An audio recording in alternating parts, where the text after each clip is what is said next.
Hello, another video from me today. This might be a bit of a longer video and it will definitely be a bit less scripted or planned. I've had a few requests to go through just my mod list. That's difficult to do because my mod list is always changing. By the time you find this video in a week, I might have added 2 or 3 more mods to this. I might have removed one because it became baseline. One thing that's very good about Foundry is it's growing so fast and it's been so supported that there are several modules that were modules and have now been made part of Foundry proper. So depending on when you watch this video, some of it might be out of date or irrelevant. I'm not going to go through every module here because some of them I've already covered in other videos and some of them are large enough that I think they need their own video. And some just aren't very exciting, they're just small functionality. I'm going to go from the menu anyway and cover a few of them. Some I'll give you examples of, some I'll just tell you. So if I go into my Manage Modules. So going through this list, we've got things like About Time. Now About Time and Calendar Weather down here, I don't actually use. They're very powerful, they just don't fit what I want.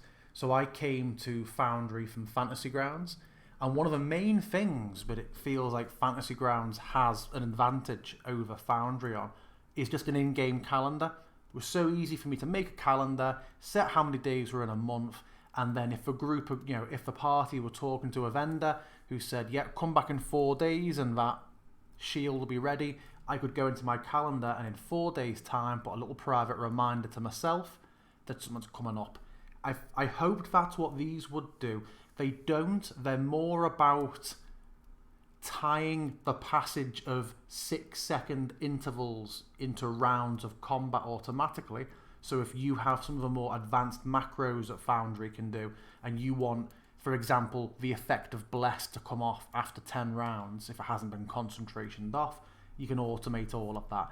So very, very powerful modules, just not something I need to use yet. Then we have animated spell effects. Very good module. I've covered this in another video about adding a animated spell. But what that does is, I've picked the wrong character to test this really. If I open up a character and I go into features, well, if you had a spell book, I know neither of these are spells, but like, say for example, Fireball, but in the edit of any spell, this gives you template texture, and then in here, you can browse and find an image on your machine. Now this can be GIFs and this can be WebMs, so if you find an animated spell effect, you can pick that, and when this spell is cast, providing you put the information in Foundry, like is it a 20-foot sphere, is it a cone, how many feet is it, it will look at that template and it will try and place it on the screen. If I give you a very quick example of that using another one of my players, if I put, in fact no, I always use him, let's use Esmeralda. If I go into Esmeralda and I say I want her to cast Lightning Bolt, you get this option, place measured template.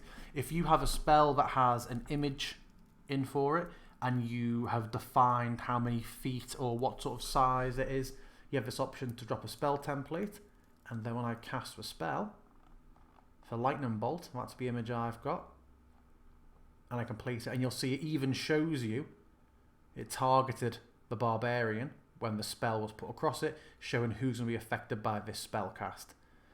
So that's all that animated spell effects does. Thank you, Esmeralda.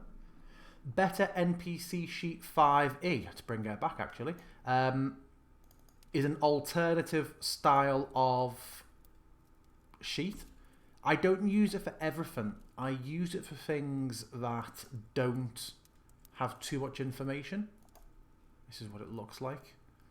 So if I have something like a wolf or a basic creature that I don't need much narrative information for in the sheet, I tend to use that one. If it's anything a bit more complex than that, I leave it as the default, which is this. What's the next one that I've got installed? Chat images, very straightforward. Lets people copy and paste images into the chat box.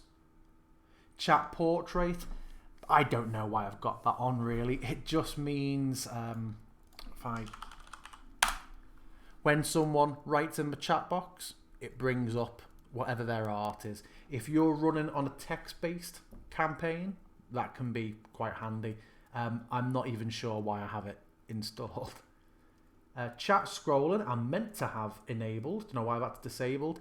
Foundry by default is one of those annoying programs where if you're scrolling up to read something and somebody else comments or writes, the chat, your view snaps back down, so you can be scrolling up again and again. I feel like it used to happen to be loads in World of Warcraft and Guild Chat years ago, but that add-on disables that and stops it snapping down, so you might find that very useful. Combat Tracker effect icon tooltips is very useful. So if I were to put an effect on Esmeralda, let's go with poisoned, and then I placed both of these in combat, in my combat tracker, it now shows, oh, it's diseased. It now adds the icon in the combat tracker. So if I've got this popped out, remember you can pop anything except chat out with a right click at any time. I now see what effects she has. Useful for me on a large battle map instead of scrolling around. As it comes up, if you're going through the 5 wolves and one of them's knocked prone, as you come to it, a visual reminder for you, but that wolf is prone. If I go in and clear that condition off, you'll see it leaves the initiative order straight away.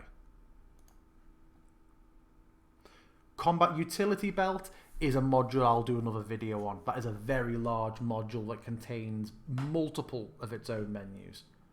Compendium folders is brilliant.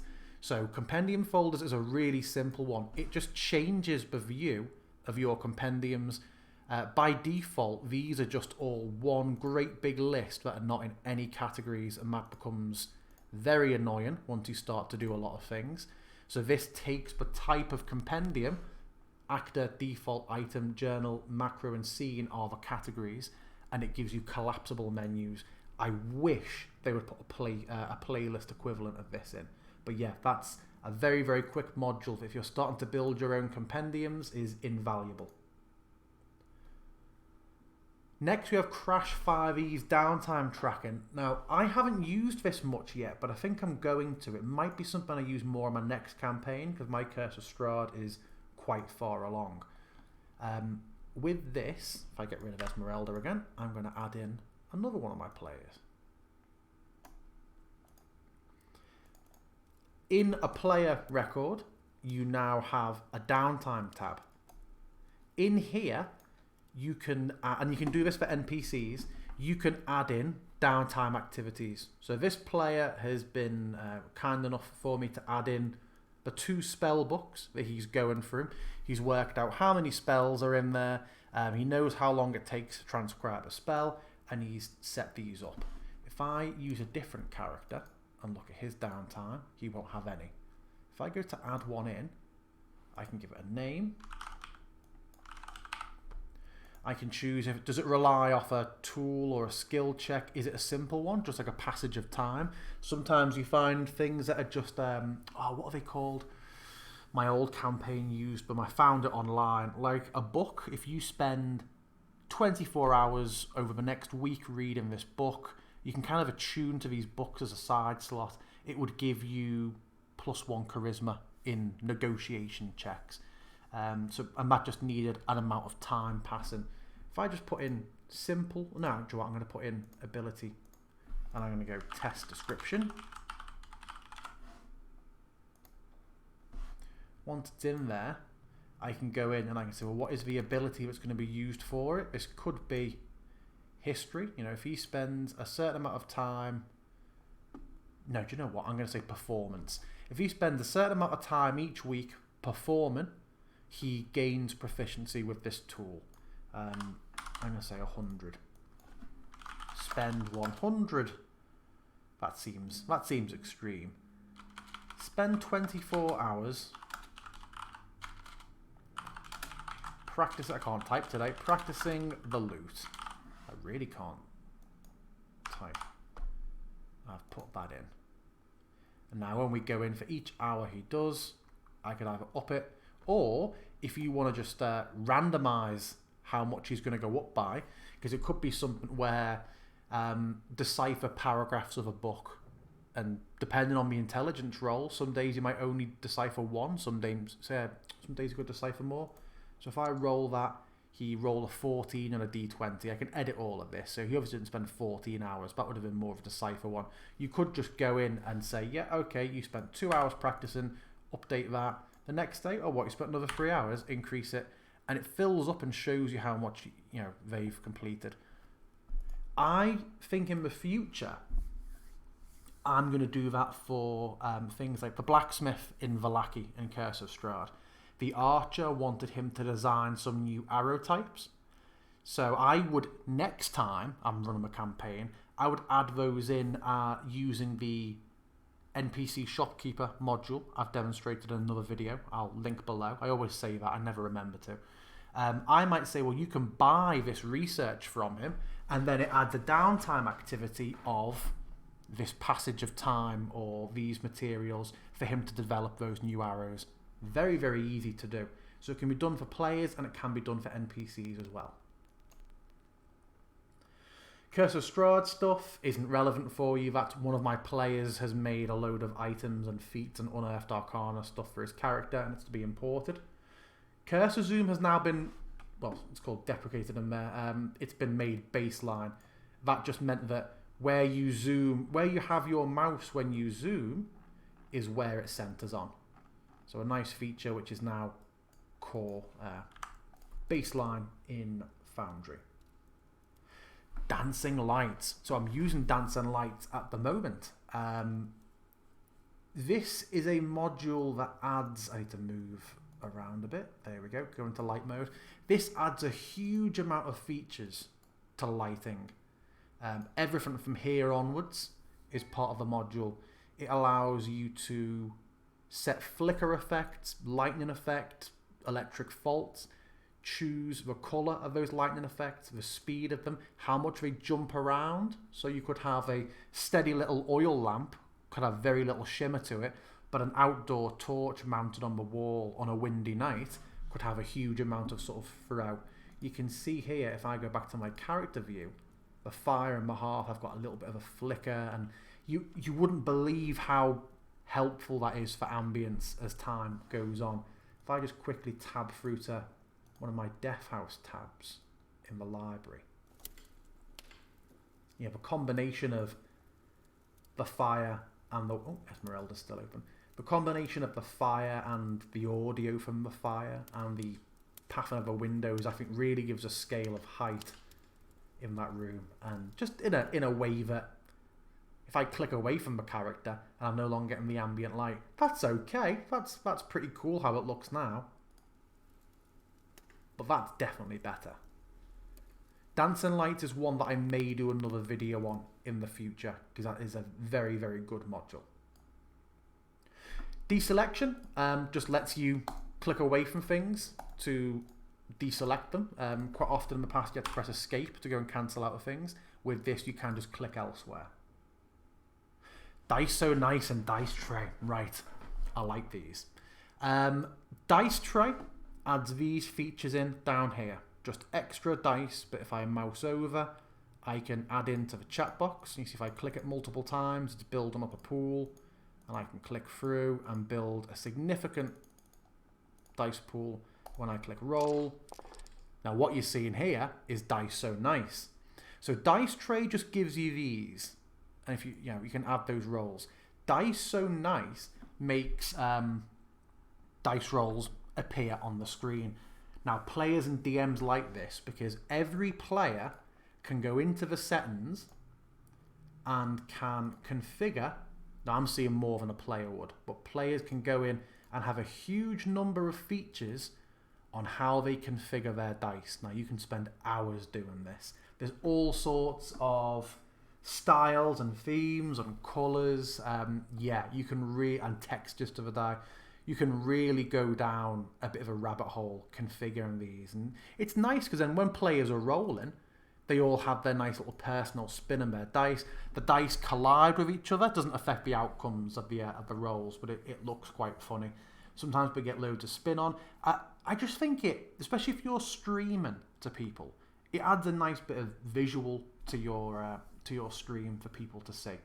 So yeah, that's dice tray is the extra buttons down here, which can make it easier to roll a dice instead of having to go, oh, roll 1d6 plus 2 like that.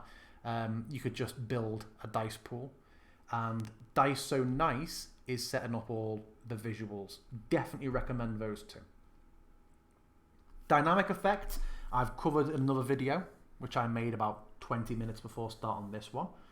Expander just means if you click up here to collapse the menu in the past, you used to have to go, oh, I need to click the out button to make it come out again. With this, you can also press chat and it will come out. That's just a little convenience one. Thorian's quest log, I've covered in another video. Thorian's unidentified items, I will be covering in another video after this. Maybe not today, but I'll be doing that one soon. That's a very, very good one. Foundry Token Patroller, I may cover in another video. I tried it out. It's got a lot of complexity to it, a lot of power, but it didn't suit what I was looking for. So I'll come back to that another day. FX Master is brilliant. So this lets you... I'm kind of disappointed that FX Master hasn't been updated more, or at all, since it came in. That adds this button down here. This gives you a couple of controls for visuals, not all of which are appropriate to where we are, but I'm going to go through and show you. You've got special effects for spells. Now if I pick one of these, it drops a quick temporary visual effect. So, you know, someone uses a smoke bomb, I can just click that, delete the token while the players aren't, can't see, and it's very mysterious. Lightning just lets you create some lightning effects. Fire, I don't like fireball. Fireball to me, that just looks like red smoke. That isn't a fireball.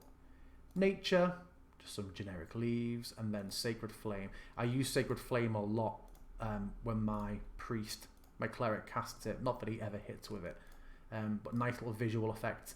They're okay. I prefer it for the weather controls.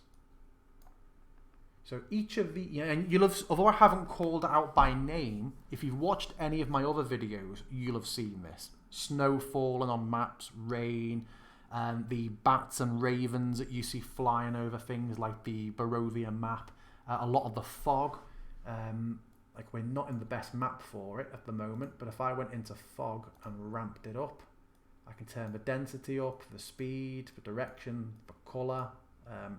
If I were to do that, give it a couple of seconds and you can already see the obscuring effect coming in. So yeah, that for me is, it's not the right map to show you, but this module, FX Master, is an absolute must, especially if you're doing Curse of Strahd. I mean, look at this for Curse of Strahd. Rain, snow, cloud, crows, bats, fog, and top-down rain. Like almost everything is perfect for Curse of Strahd in there. Maybe not so much Tomb of Annihilation, but yeah, it's, if you're doing Strahd, you need that module. GM Notes adds to almost any field, any box in the game, picture, image, text, journal entry, spell, everything has this GM Notes button at the top. And in here, you can go and write information in. This can be useful for items that have hidden effects. I know a lot of people, something again that Fantasy Grounds did better than Foundry, which is rare, was the ability for you to identify and unidentify items. Now, I know I've just said I'm going to cover that in another video. In the meantime, it can be useful if you just have a dagger and you know it's magic. You could put all the full description of the magic dagger in here. Just name the item, gold dagger. When they identify it, you can click Move GM Notes to Description, and it just goes copy, paste, and they've identified the item. There's a better way with this module I'm going to show you in another video, but for now, if you wanted to start doing it, you can do that. Next is Harrison's Twice Bitten Maps. That's one I've made.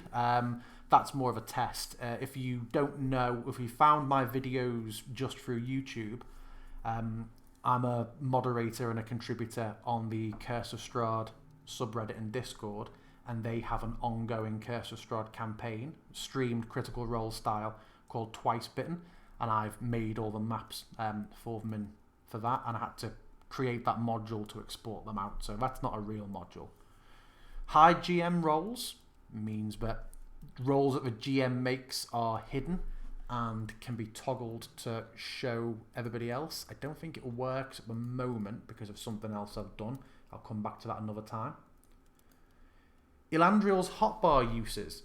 That's a really straightforward one. If you add an item that uses ammo or charges onto your hotbar at the bottom, it will add a number on there to show you how many charges are left.